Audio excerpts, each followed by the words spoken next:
इस वीडियो में थोड़ा थोड़ा सवाल है, वो सारे आज वाले 93 से 107 तक शायद, या फिर 117, जितने भी हैं 7 सवाल है इसमें। ये पहला है 93। तो सवाल पढ़ते हैं, the ratio of area of a circle and the maximum square inside it will be. तो इसमें जो सबसे एक जो की कॉन्सेप्ट, की फैक्ट है, वो ये है कि हम, जैसे हमारे पास ये कहा है कि हमको एक ऐसे सर्कल का एरिया और उसके अंदर मैक्सिमम स्क्वायर जो आ सकता है, मतलब ऐसा स्क्वायर जिसकी एरिया सबसे ज़्यादा हो, सबसे बड़ा स्क्वायर जो उसके अंदर आ सकता है, हमको वो इसमें उसका रेशियो बताना है, उन दोनों के एरिया का, सर्कल का, उसी सर्कल के अंदर सबसे बड़े स्क्वायर का एरिया, उसका, इन दोनों का रेशियो। तो अगर हम सर्कल बनाते हैं, सबसे पहले तो सर्कल हमारा ये ऐसा बन जाएगा एक, ठीक है। अब हमको इसके अंदर एक स्क्वायर बनाना है, तो मान लो कि ये एक स्क्वायर है, ठीक है।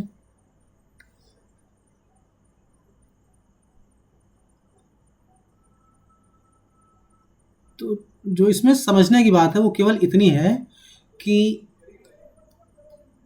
जो ये सर्कल के अंदर जो स्क्वायर होगा ना, जैसे ये सर्कल है, सर्कल का अपना एक सेंटर होगा यहाँ पे ना, सर्कल का एक सेंटर होगा, तो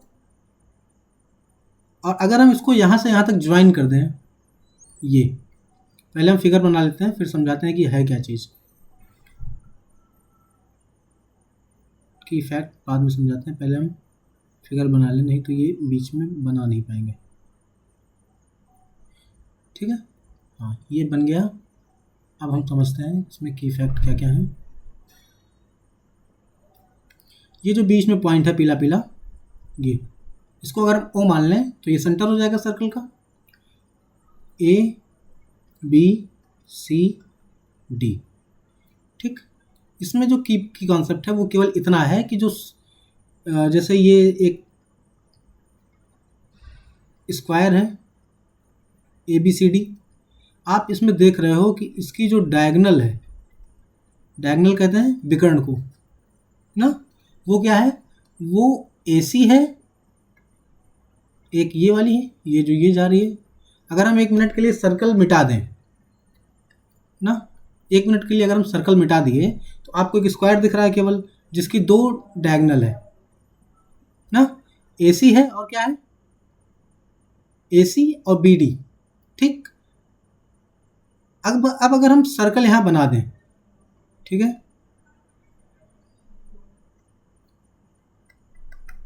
अरे यार सर्कल क्या हो गया, हाँ, ये सर्कल जब यहाँ बन गया, तो अब अगर हम यहाँ से स्क्वायर हटा दें, जैसे ये स्क्वायर हट गया, तो हम ये देख पा रहे हैं कि जो ए सी और बी डी है, ये इस सर्कल की डायमीटर है। डायमीटर कौन सी लाइन होती है, जो सेंटर से पास करे और सर्कल को 2 इक्वल पार्ट में डिवाइड करे ना, वो लाइन जो सर्कल से सर्कल पे हो और सेंटर से पास करे। सर्कल से सर्कल मतलब कि ए से चल रही है, तो ये अब जाके रुकेगी सर्कल के ही किसी पॉइंट पर, और वो सेंटर से पास करे। ऐसी जो भी लाइन होती है वो डायमीटर होती है। इस केस में ए सी और बी डी डायमीटर भी है ना, और क्या है, ये इस स्क्वायर के लिए, कौन से स्क्वायर के लिए, ये इस स्क्वायर के लिए, A B C D square के लिए डायगोनल भी है, तो ये डायगोनल भी है एंड डायमीटर भी है। तो हमको ये समझना है कि हम एक सर्कल के अंदर अगर कोई सबसे बड़ा स्क्वायर ड्रॉ करना चाहें, सबसे ज़्यादा एरिया का, तो उस स्क्वायर का जो डायगोनल होगा वो उस सर्कल का डायमीटर होगा। की फैक्ट इतना है कि अगर हम एक सर्कल लिए हैं, उसका अपना डायमीटर होगा कुछ, हम चाहते हैं कि हम उस सर्कल के अंदर सबसे बड़ा स्क्वायर बना सकें, उसके अंदर मतलब स्क्वायर की चारों साइड सर्कल पे हो, सबसे बड़ा सर्कल हम सबसे बड़ा स्क्वायर बना सकें, तो उसका जो डायगोनल होगा, स्क्वायर का डायगोनल, वो सर्कल का डायमीटर होगा। देखो, जब हम इस सर्कल का डायमीटर लिखें, सर्कल का डायमीटर, तो क्या है, ए सी और बी डी सर्कल का डायमीटर निकला ना। और जब हम स्क्वायर का डायगोनल लिखें, विकर्ण, जो बीच में ये सबसे लाइन होती है जो अपोजिट कॉर्नर को जोड़ती है, वो भी ए सी और बी डी ही है, ठीक है। तो इसमें यही केवल की पॉइंट है कि for the maximal area square, मतलब ऐसा कोई स्क्वायर जिसका एरिया सबसे ज़्यादा हो एक सर्कल के अंदर, तो उस केस में क्या होगा कि जो सर्कल का डायमीटर होगा वही स्क्वायर का डायगोनल होगा, बस। ठीक है, अब हम यहाँ पे सवाल सॉल्व करते हैं। लेट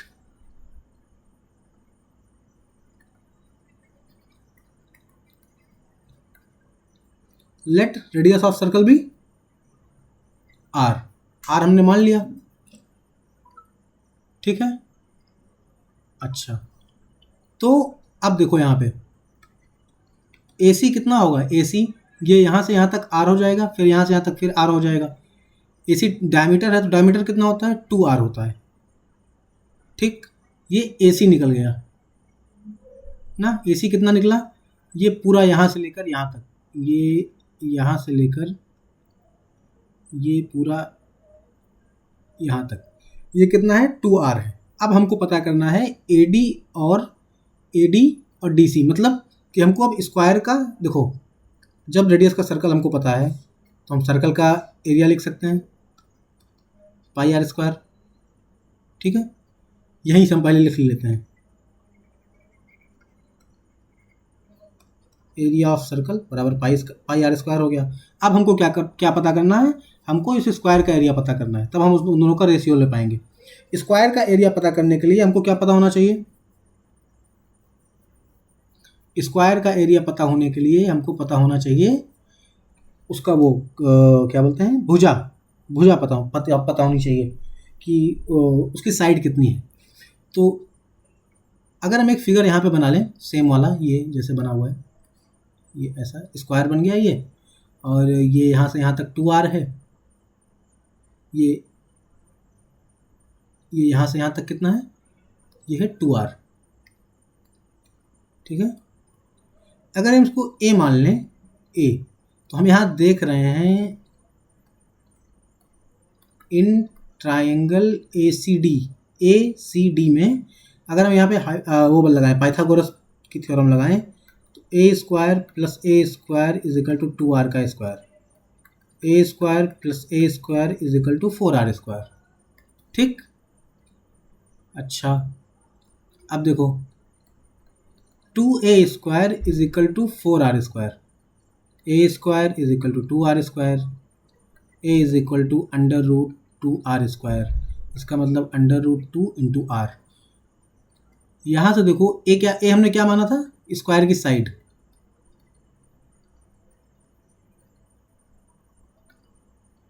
ना, तो हमने यहाँ पे A निकाल लिया R के टर्म में, ठीक है। अब देखो, अब हम यहाँ से लिख सकते हैं एरिया ऑफ स्क्वायर, वो कितना होता है, साइड का स्क्वायर, साइड A है ना। अब देखो A की वैल्यू हम लिख देंगे, ये कितनी आएगी, ये आएगी √2R इंटू √2R, ठीक।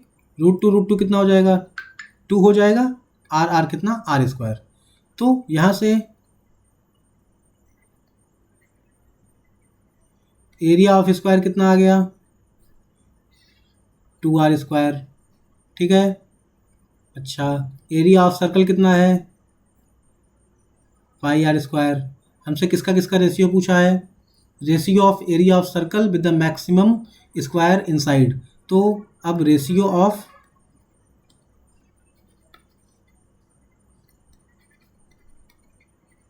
Area of circle to the area of square, pi R² upon 2R², R² सारे स्क्वायर कट जाएगा, ये आ जाएगा π/2, ठीक। π/2 आंसर आया। अब देखो π/2 इसका आंसर है, इसमें क्या कह रहा है, proportional to the radius of the circle, not dependent upon the circle, proportional to the side of square, equal to the diagonal of the square. जो π/2 है, क्या कहीं पे, क्या इसमें कोई R या A आ रहा है, R क्या था, R था सर्कल का रेडियस, क्या सर्कल का रेडियस इसमें कहीं आ रहा है, क्या ये जो एरिया निकला है ये सर्कल के रेडियस पे डिपेंड कर रहा है।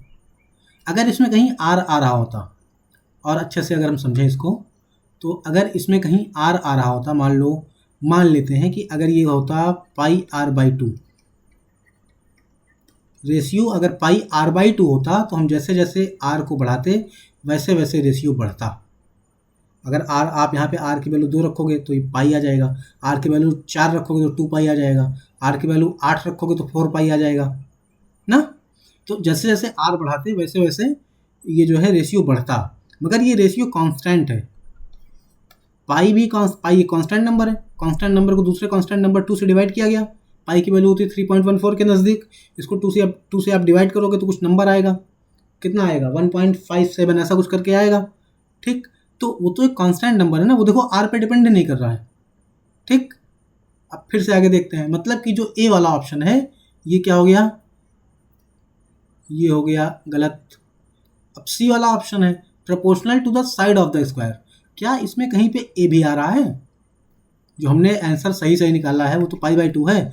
अगर यहाँ पे ए आ रहा होता तो ऐसा होता कि ए बढ़ाते तो ये बढ़ता, रेशियो बढ़ता, मतलब कि ए पे डिपेंड होता, मगर ए भी इसमें नहीं है, मतलब कि ए पे भी डिपेंड नहीं करेगा।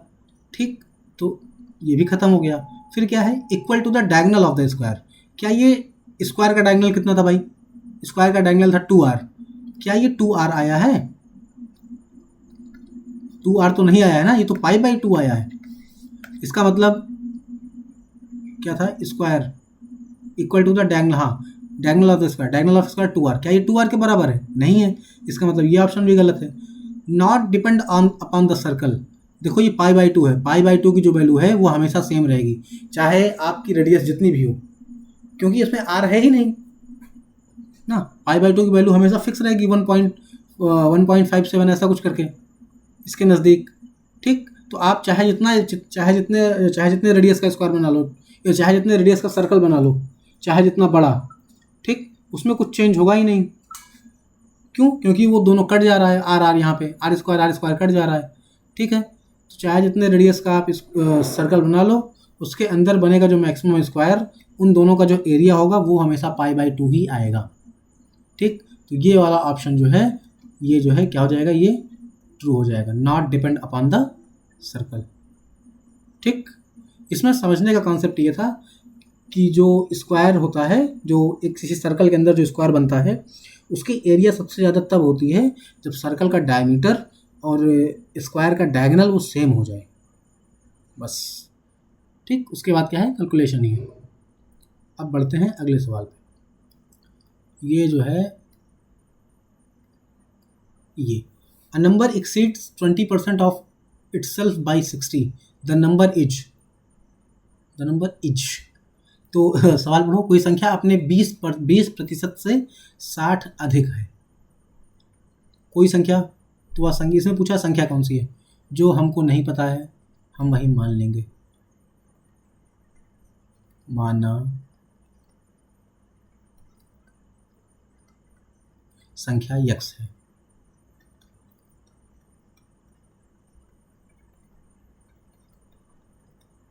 संख्या का 20% निकाल लो आप। एक्स संख्या की जगह एक्स है, एक्स रखो, का मतलब मल्टीप्लाई, 20 का मतलब 20%, का मतलब अपॉन 100, तो ये कितना आ गया, एक्स अपॉन 5। संख्या का 20% कितना हुआ, एक्स अपॉन 5। कोई संख्या अपने 20% से, ये संख्या यक्स है, ये इसका 20% है, कोई संख्या अपने 20% से 60 अधिक है, एक्स एक्स अपॉन 5 से 60 ज़्यादा है। देखा, मतलब x और x अपॉन 5 में डिफरेंस कितने का है, 60 का है। जब हम x अपॉन 5 में 60 ऐड करेंगे तब वो x के बराबर पहुंचेगा ना, बस ये है इसमें। कोई संख्या अपने 20% से 60 अधिक है, मतलब कि उसका 20% वाला पार्ट छोटा है, उसमें कितना ऐड करना है, 60, तब जाके उस संख्या के बराबर पहुंचेगा ना, बस ये इसमें कॉन्सेप्ट है। हो गया, अब तो आप खुद ही सॉल्व कर लोगे इसको, क्या ही है इसमें। x minus x upon 5 is equal to 60, LCM लेंगे, 5x minus x is equal to 60, 4x upon 5 is equal to 60। अब इधर बगल में लिख दे रहे हैं x इज इक्वल टू 60, नीचे 5 डिनोमिनेटर में है तो ऊपर न्यूमरेटर में आ जाएगा, और 4 न्यूमरेटर में है तो आ जाएगा डिनोमिनेटर में, बस खत्म।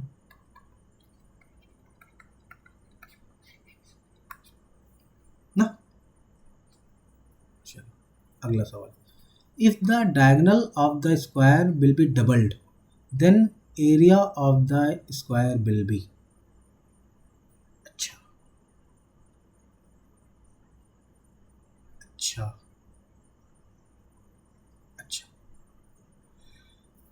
सबसे पहले हमारा एकदम बेसिक काम है कि हम स्क्वायर एक तो बना के देख लें कि क्या बोल रहे हैं भाई साहब।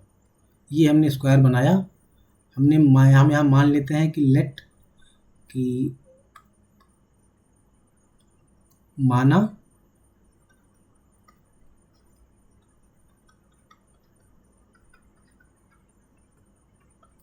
वर्ग की भुजा ए है, ये ए है, ये ए है, ये ए है, ये ए है, ठीक है। अब अगर हम इसमें डायगोनल बनाएं, ऐसा ये डायगोनल होता है। डायगोनल क्या होता है? विकर्ण, ठीक है। अच्छा,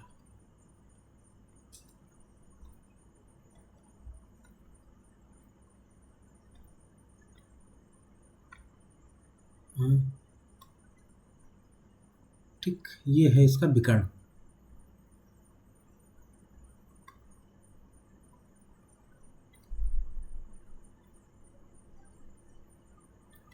ना अब आपको एक ट्रायंगल दिख रहा होगा सीधा सीधा,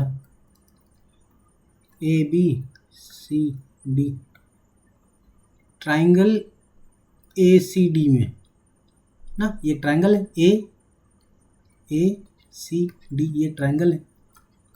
Pythagoras theorem, A C square is equal to A D square plus D C square. A C square हमको नहीं पता, इसको ऐसा लिख दो, ये हो गया ए स्क्वायर, ये हो गया ए स्क्वायर। ए स्क्वायर प्लस ए स्क्वायर कितना होता है? 2a square. जब आप यहाँ से ए सी निकालोगे तो ये हो जाएगा √2 इंटू ए, ठीक है। जब वर्ग की भुजा ए है, ठीक,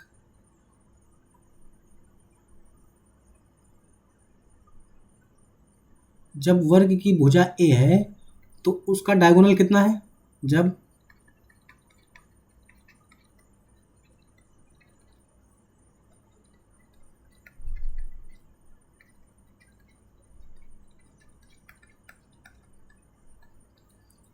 ठीक है, यहाँ तक समझ में आया।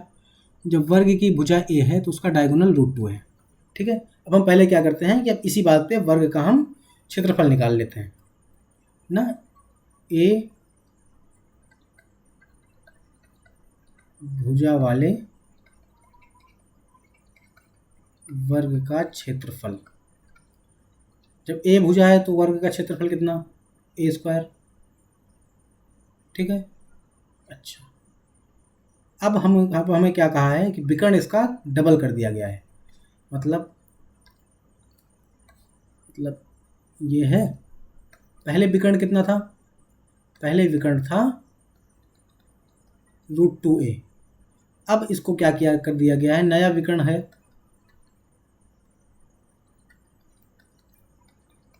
मतलब 2√2a ना। अच्छा, और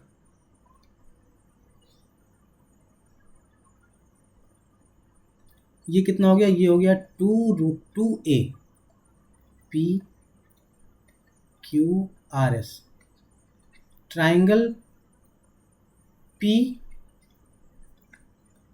R S में, तो हम ट्राइंगल P R S में देखते हैं ना, ट्राइंगल P R S। अब आपको लग रहा होगा हम कर क्या रहे हैं? हम ये कर रहे हैं कि हम पहले हमको स्क्वायर मिला था ना, तो हमने उसका एरिया निकाल लिया, ठीक है, और उसका विकर्ण निकाला कि भाई हमको विकर्ण में चेंज करना है ना, तो हम पहले वाला विकर्ण तो मुझे पता हो कितना है, तो हमने उसका विकर्ण निकाला, उसकी एक भुजा मान के, और फिर क्या किया? उसका एरिया निकाल लिया। अब हम उसको बोला है कि विकर्ण में चेंज करो, तो हमने क्या किया कि अब हम विकर्ण में चेंज किए। अब हम क्या करेंगे कि इस विकर्ण से इसकी भुजा निकालेंगे, क्योंकि हमको स्क्वायर की एरिया निकालने के लिए क्या चाहिए? भुजा चाहिए ना। तो हम क्या करेंगे? इस विकर्ण से उसका भुजा निकालेंगे। अच्छा,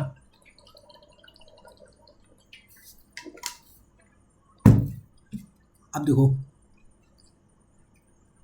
अब इसमें हम देखते हैं कि वही Pythagoras theorem, PS square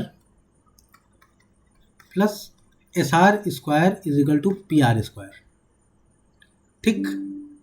PS square plus SR square is equal to PR square. ना। अच्छा, जब केस स्क्वायर का है, जब केस स्क्वायर का है तो इसकी भुजा तो बराबर होती है। इसका मतलब कि पी एस और एस आर कितना होता है, बराबर होता है। इसकी जगह हम पी एस लिख देंगे। ये भुजा तो बराबर है ना, स्क्वायर में सारी भुजाएं बराबर होती हैं। ठीक, अच्छा, तो ये बन गया। अब देखो पी आर की जगह क्या है, पी आर की जगह है 2√2 ए का स्क्वायर ना। ये हो गया 2 पी एस स्क्वायर। अब आप जो इसको सॉल्व करोगे तो क्या हो जाएगा, 2√2 ए इंटू 2√2 ए, तो ये बनेगा 2 दूनी 4, √2 बनेगा 2, ए बनेगा ए स्क्वायर। ठीक, 2 पी एस स्क्वायर, 2 से 2 कट जाएगा, पी एस स्क्वायर की जगह आएगा 4 ए स्क्वायर। ठीक, इसका मतलब पी एस की जगह क्या आ जाएगा, 2 ए आएगा ना। अच्छा, पी एस की जगह आ गया 2 ए। पी एस क्या है, पी एस भुजा है, नई वाली भुजा है। तो नई भुजा क्या हो गई भाई, नई भुजा हो गई 2 ए ना। अच्छा, अब क्या है, हमसे पूछा है कि किसी वर्ग के विकर्ण को दोगुना कर दिया। तो हमने विकर्ण को दोगुना कर दिया, जब दोगुना हो गया तो उसका हमने भुजा भी निकाल लिया, तो क्षेत्रफल कितना हो जाएगा ना। अब हम निकालेंगे नया क्षेत्रफल। नया क्षेत्रफल मतलब, नया क्षेत्रफल मतलब नई भुजा का स्क्वायर, मतलब 2 ए का स्क्वायर, मतलब ये हो गया 4 ए स्क्वायर। अच्छा, मैं इसको ऐसे लिख सकता हूँ 4 इंटू ए स्क्वायर ना। अच्छा, अब आप इसको पढ़िए, ए भुजा वाले वर्ग का क्षेत्रफल कितना है, ए स्क्वायर है। क्या मैं ए स्क्वायर की जगह ये लिख सकता हूँ, 4 इंटू,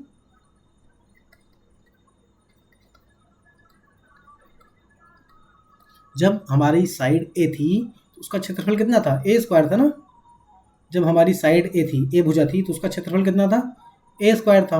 अब हमारी साइड 2 ए है तो उसका जो है कितना हो जाएगा, 2 ए का होल स्क्वायर। ठीक है, ए स्क्वायर की जगह पुराना क्षेत्रफल। तो जो नया क्षेत्रफल है वो पुराने क्षेत्रफल का कितना कितना गुना हो गया, 4 गुना हो गया ना। बस यही सवाल था। ये यहाँ पे कहाँ गया, ये 4 टाइम्स इसका जो है करेक्ट आंसर हो गया। ठीक, अच्छा,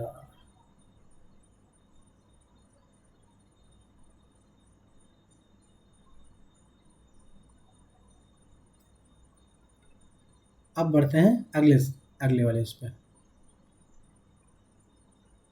ये क्या है कि Vinay sold a watch in ₹25, he got a profit as the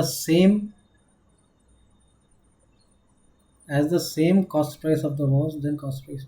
ये क्या लिखा है पता नहीं, हिंदी में पढ़ लेते हैं। विनय एक घड़ी ₹75 में बेचता है, जिससे उसे घड़ी की लागत कीमत के बराबर प्रतिशत लाभ होता है।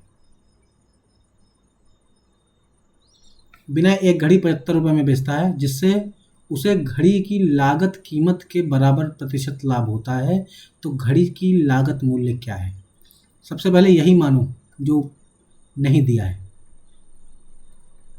माना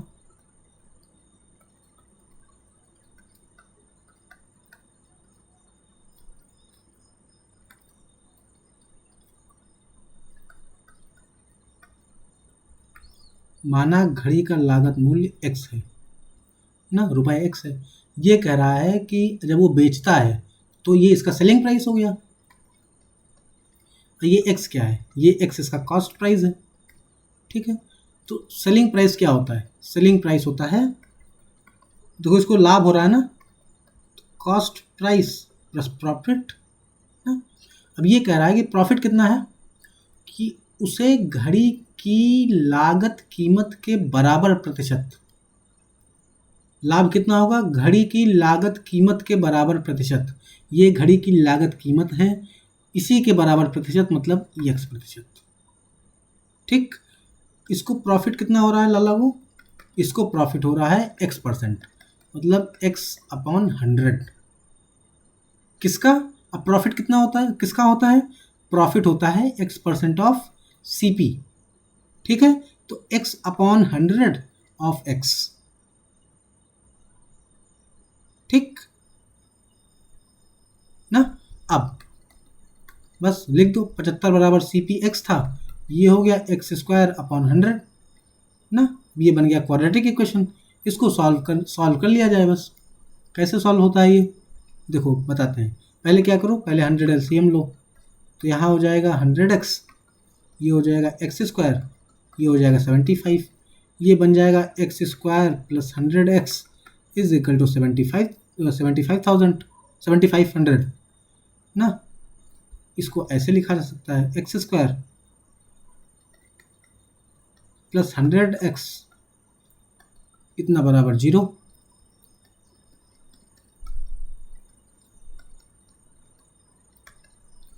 अब हमको 7500 जैसे ये है, इसको सॉल्व कैसे करते हैं? 7,500 है, तो अब हमको 7,500 के दो फैक्टर ऐसे ढूंढने हैं जिसका माइनस करने पर 100 आ जाए, ठीक है।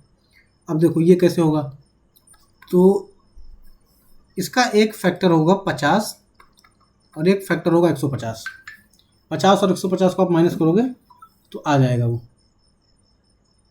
ठीक है, 100 आ जाएगा। बस हो गया। अब यहाँ पे लिख देंगे इतना प्लस जो है 100 की जगह हम लिख सकते हैं 150 - 50x - 7500 is equal to 0। x² + 150x - 50x - 7500 is equal to 0। x common लेंगे, x + 150, यहाँ से 50 कॉमन लेंगे तो x + 150 इज इक्वल टू 0। अब पूरे से x + 150 कॉमन ले लेंगे, क्या बचेगा x, यहाँ बचेगा -50। जब दो नंबर मल्टीप्लाई होता है और उसका जो आंसर है वो 0 है, इसका मतलब या तो दोनों नंबर 0 है या फिर कोई एक नंबर 0 है, ठीक है। इसका मतलब कि या तो ये 0 है, तो हमको क्या देगा x इज इक्वल टू -150, या तो ये 0 है।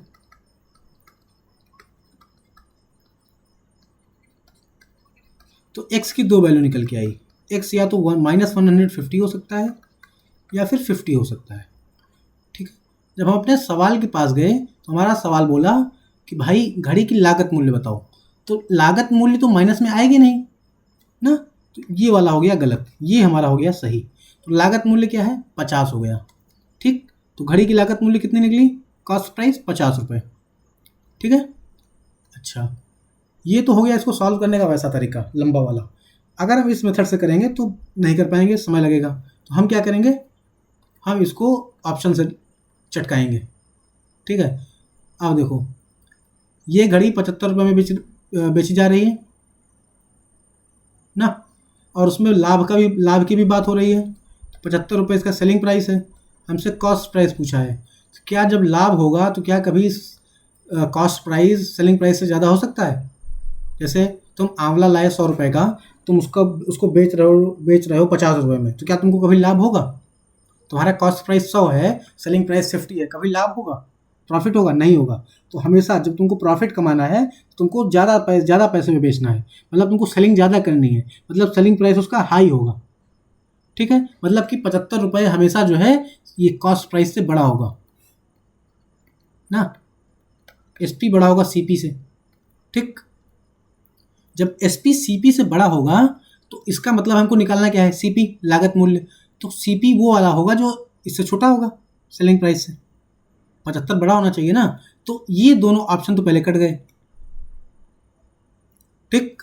अच्छा, अब बचा 60 और 50। अब हमसे जो बोल रहा है हम वही कर लेते हैं, ठीक है। हमसे जो ये करने को बोल रहा है हम वही कर लेते हैं। पहले दो ऑप्शन गलत हो गए ये दोनों। अब हमसे जो ये करने को बोल रहा है देखो हम वही करते हैं, इसको थोड़ा मिटाते हैं हम। और हमसे क्या कहने को बोला है भाई, क्या करने को बोला है ये कि भाई जब हम बेचते हैं ना तो हमको क्या होता है कि उतना ही % का लाभ होता है। अब देखो हम प्रॉफिट निकालते हैं। अगर मान लो कि ये जो है लागत मूल्य होता, CP होता, तो प्रॉफिट कितना होता?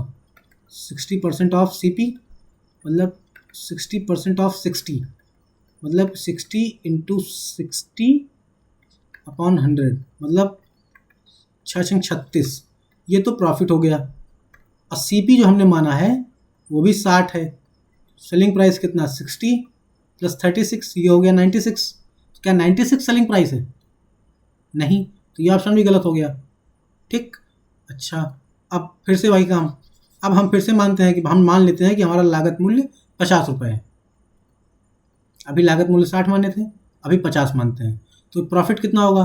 प्रॉफिट कह रहा है कि जितना CP है, CP परसेंट ऑफ CP मतलब उतना ही, मतलब कि 50% ऑफ 50 मतलब 50/100 इंटू 50 ना, मतलब प्रॉफिट कितना 25। फिर सेलिंग प्राइस कितना होता है? सेलिंग प्राइस होता है CP प्लस प्रॉफिट। CP कितना 50, प्रॉफिट कितना 25, ये हो गया 75। तो क्या 75 इसका सेलिंग प्राइस है? कह रहा है हाँ यार 75 सेलिंग प्राइस है, मतलब ये ऑप्शन क्या हो गया? ट्रू हो गया। ठीक, ये इसका ट्रेडिशनल मेथड है, ये इसका ऑप्शन से डिस्कार्ड करने वाला मेथड है। ठीक है, ये हमको पता होना चाहिए कि जब लाभ हो रहा है और जो सेलिंग प्राइस है, तब तो सेलिंग प्राइस कॉस्ट प्राइस से ज़्यादा होगा, मतलब कॉस्ट प्राइस कम होगा, मतलब कि जो ऑप्शन 75 से बड़ा है वो अपने आप होगा ही नहीं। ठीक है, जो 75 से छोटा है वो होगा। तो 60 और 50 मिला। अगर यहीं पर ये वाला भी ऑप्शन 160 हो जाता, मान लो ये 80 हो जाता, तो हम इसको भी काट देते तुरंत और इसको सही कर देते, चले आते, कैलकुलेट भी नहीं करते। ठीक है ना, अगर ये 76 भी होता तब भी हम कैलकुलेट नहीं करते, ये 75 भी होता तब भी कैलकुलेट नहीं करते। क्यों? क्योंकि जब लाभ हो रहा है तो सेलिंग प्राइस कॉस्ट प्राइस कैसे बराबर हो सकता है? ठीक, ये है तरीका। और फिर आगे बढ़ते हैं, अगला वाला सवाल। ये है कि if a side of square is increase by 10 centimetre then the percentage increase in its area will be. जो हमको नहीं पता है वही मानो कि let side of square B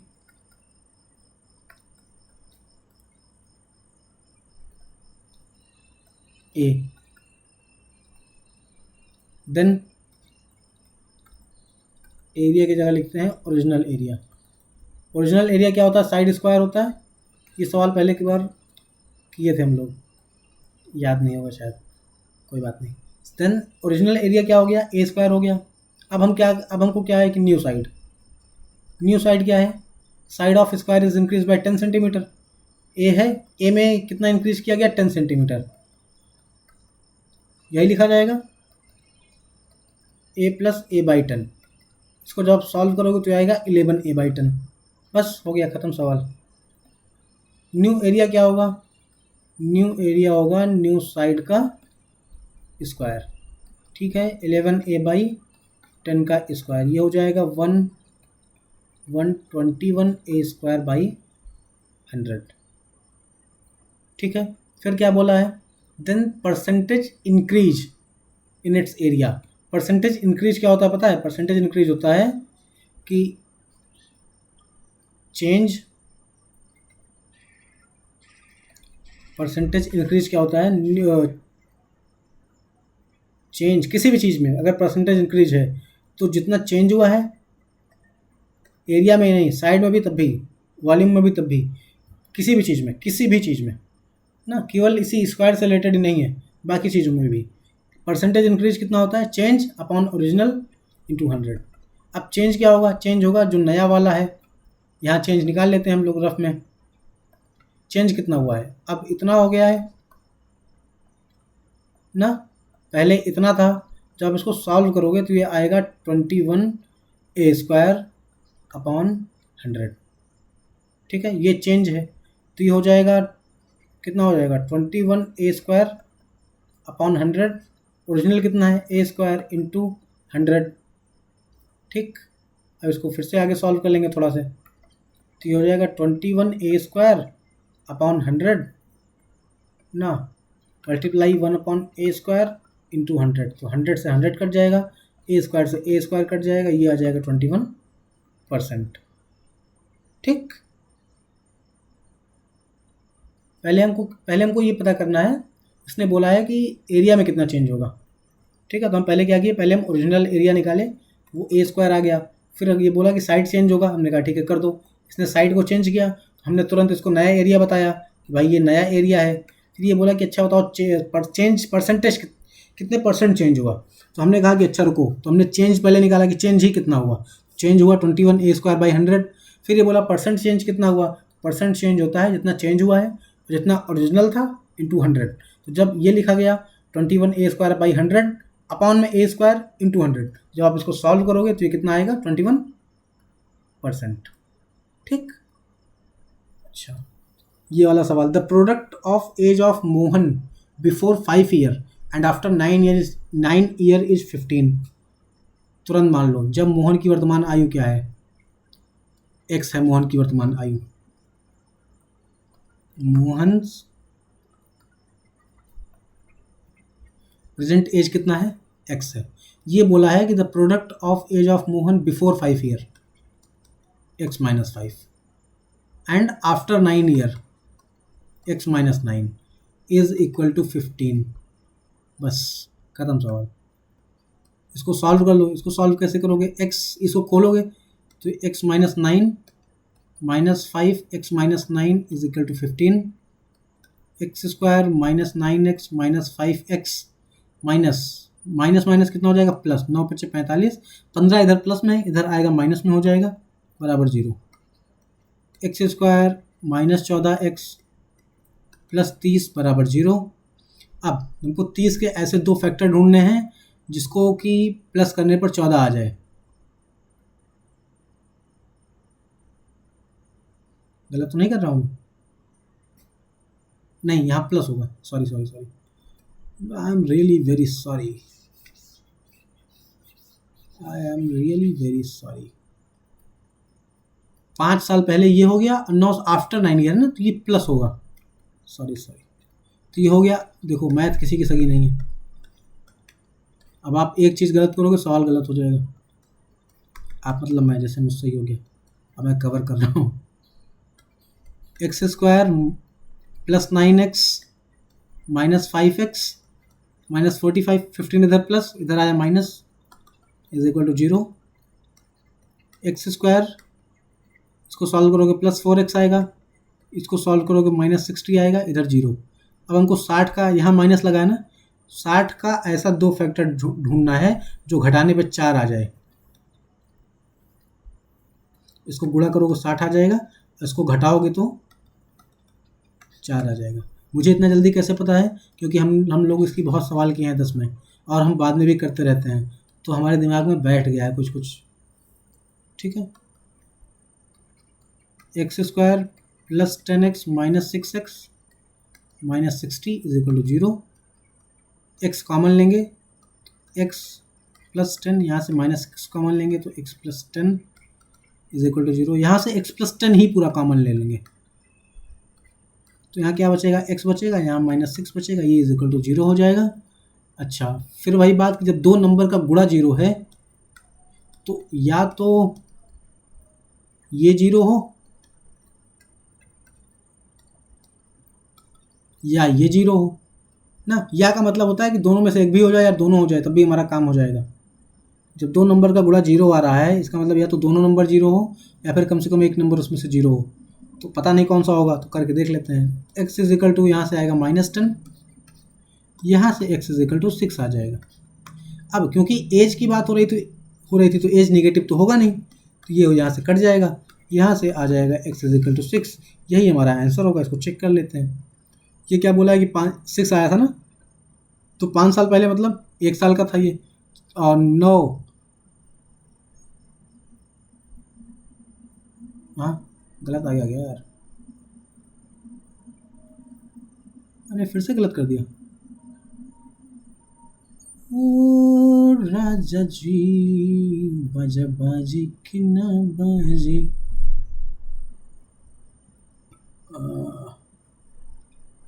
before 5 year and after 9 year is equal to 15।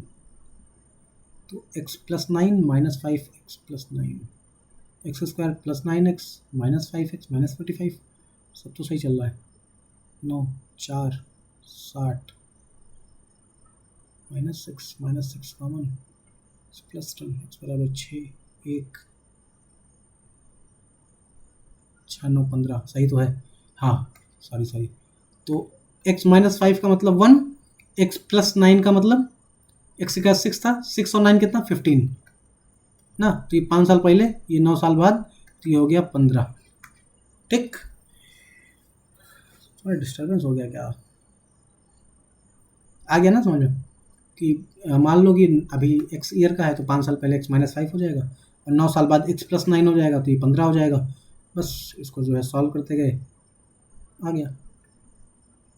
अब negative भी एक आया था तो एज तो नेगेटिव होगी नहीं, तो हमने नेगेटिव वाले को हटा दिया। आइए आगे बढ़ते हैं। ये क्या है, the product of LCM and HCF of two numbers is 336, the difference of two number is 10, then the numbers are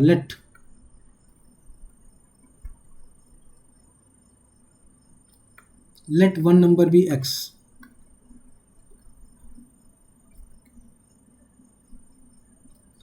then other number x plus 10।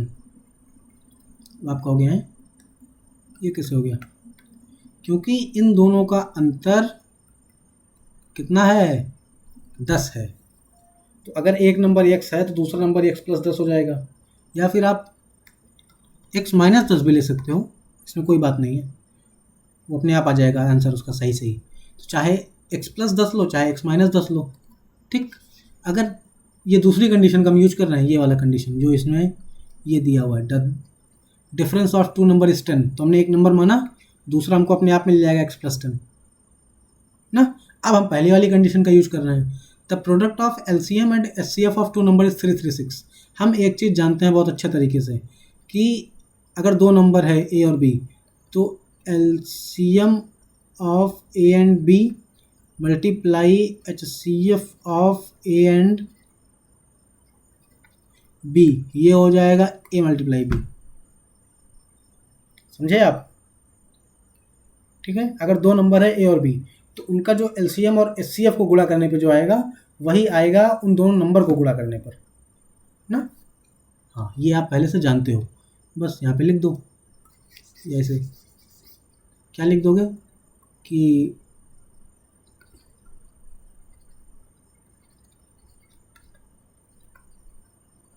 Product of two numbers is equal to product of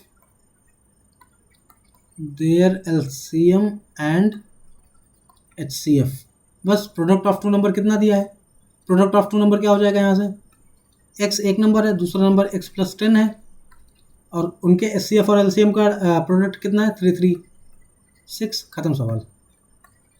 x² + 10x = 336 ना।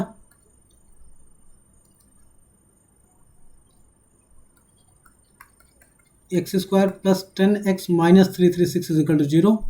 अब हमको 336 का ऐसा factor ढूंढना है जिसको minus करने पर 10 आ जाए।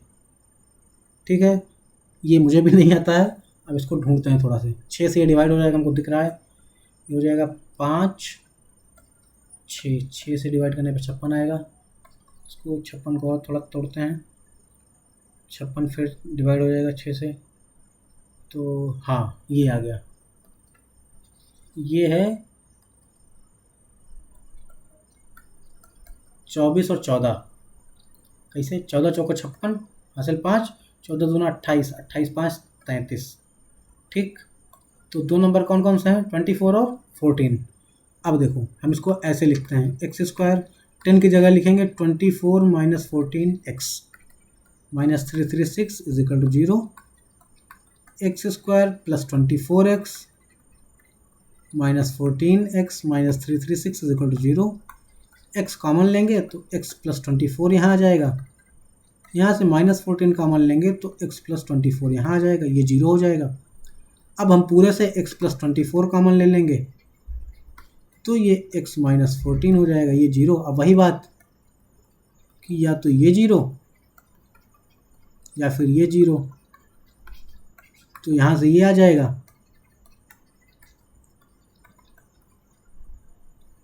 और यहाँ से ये आ जाएगा।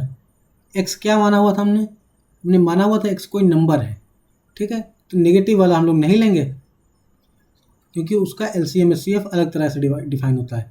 हम लोग पॉजिटिव वाला लेंगे तो ये हो जाएगा 14, तो एक नंबर हमको मिल जाएगा 14 और दूसरा नंबर मिल जाएगा 24। ठीक,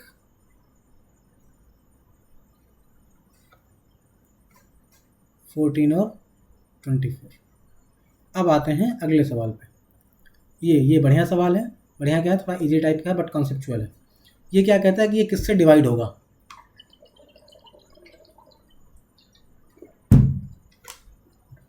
अब देखो आप क्या लिखा है, 4 to the power 61, 4 to the power 62, 4 to the power 63, 4 to the power 64, 4 to the power 65।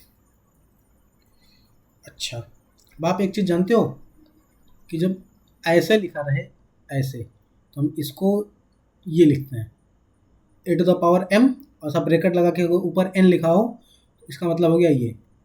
अच्छा, देखो हम इसको कैसे लिख रहे हैं।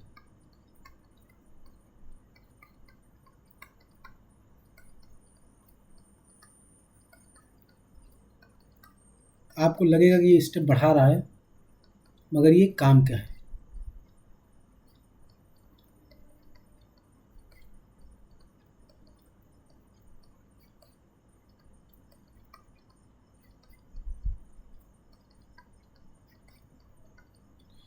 इसको मैंने ऐसा लिख दिया, आपको कोई दिक्कत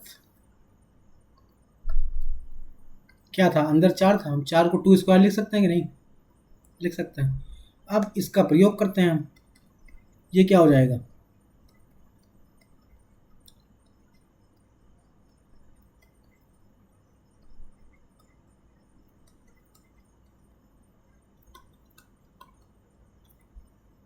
ठीक है।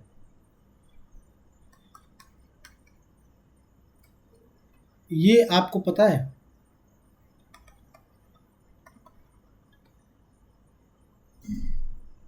ना। अब हम इसका प्रयोग करते हैं, जो सबसे छोटा वाला है ना उसको कॉमन ले लो, ठीक है। सबसे छोटा वाला पावर जो है इस पूरे को कॉमन ले लो। अच्छा, उसके पहले हम एक लाइन और लिखते हैं ताकि आपको समझने में परेशानी ना हो।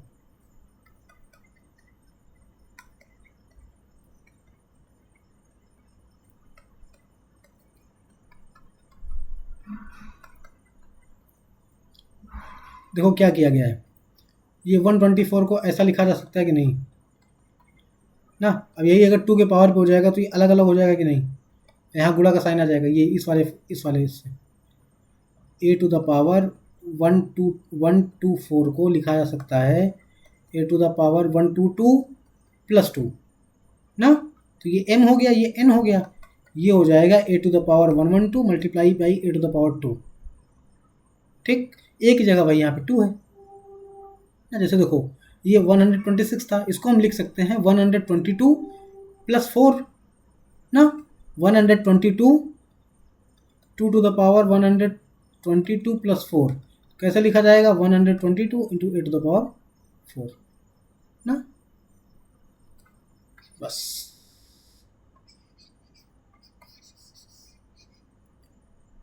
हो गया, सवाल खत्म।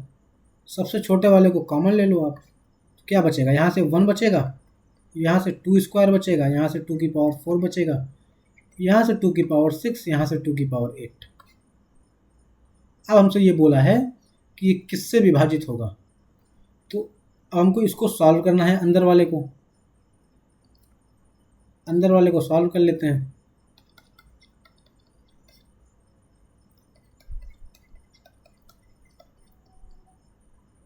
आठ नहीं, यहाँ 16 आएगा। 2 दूनी 4, 2 दूनी 4, दूनी 8, दूनी 16, 16 दूना 32, ये 64 हो जाएगा। 64 दूना 128, ये हो जाएगा 256। बस इसको जोड़ डालो, ये 20, ये 21 प्लस 64 256 कितना बनेगा, 122। कितना बनेगा ये बनेगा 85,256।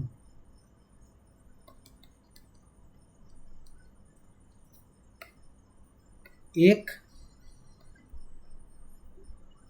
नहीं 8, अरे यार जो नहीं पा रहा।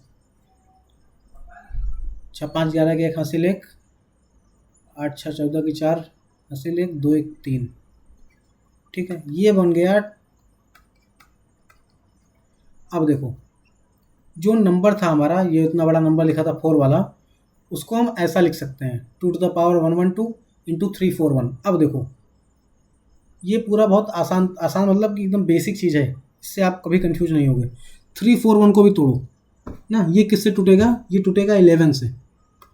11 से जब आप डिवाइड करोगे 341 को तो देखो टूटेगा, 3 जा जाएगा 33, यहाँ से 1 1 आएगा, फिर क्या होगा एक बार और जाएगा। तो आप इसको लिख सकते हो 2 to the power 122 into 11 into 31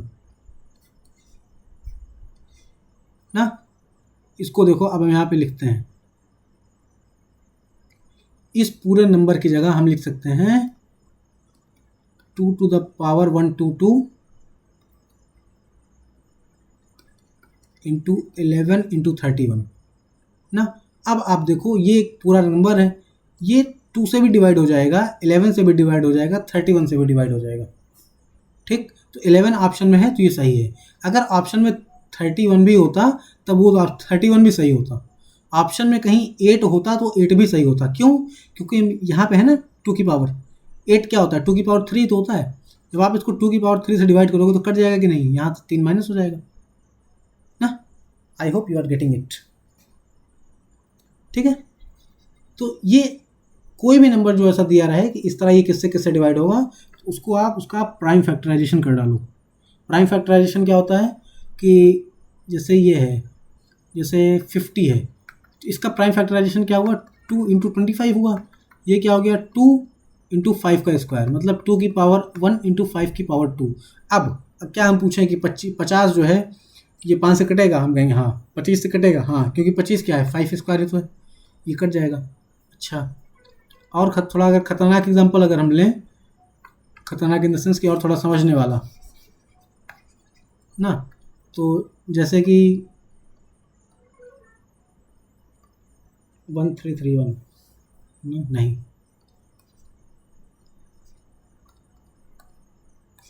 जैसे मान लो कि 120 लिए, हम पूछ रहे हैं क्या भाई 8 से डिवाइड होगा? हम क्या, अच्छा रुको बता रहे हैं। हम क्या करेंगे, इसको हम प्राइम फैक्टराइजेशन में लिख लेंगे। कैसे लिखेंगे?